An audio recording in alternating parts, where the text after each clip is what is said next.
Hi friends, పెసరపప్పు ఆలుగడ్డ curry చేస్తున్నాం. పెసరపప్పు ఒక గ్లాసు,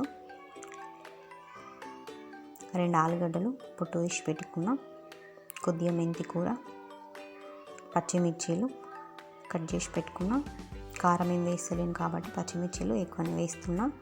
కడాయిలో 2 స్పూన్ల ఆయిల్ వేసుకొని 1/2 స్పూన్ ఆవాలు,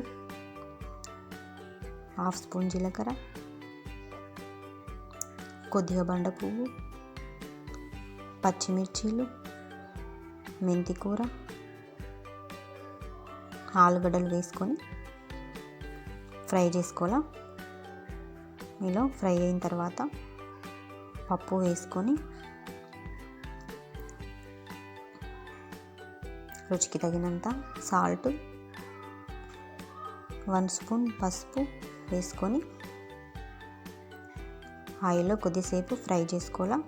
ఇలా ఫ్రై అయిన తర్వాత ఒక గ్లాసు వాటర్ వేసుకొని పప్పుని సిమ్లో ఉంచుకొని ఉడికించుకోవాలా. పప్పు ఇలా మెత్తగా ఉడికిపోయింది. గ్యాస్ ఆఫ్ చేసుకొని గిన్నెలకు సర్వ్ చేసుకుంటే పెసరపప్పు ఆలుగడ్డ కర్రీ రెడీ అయినట్టే. టేస్ట్ మాత్రం బాగుంటుంది. లైక్ అండ్ సబ్స్క్రైబ్ చేసుకోవడం మర్చిపోకండి ఫ్రెండ్స్. Thank you.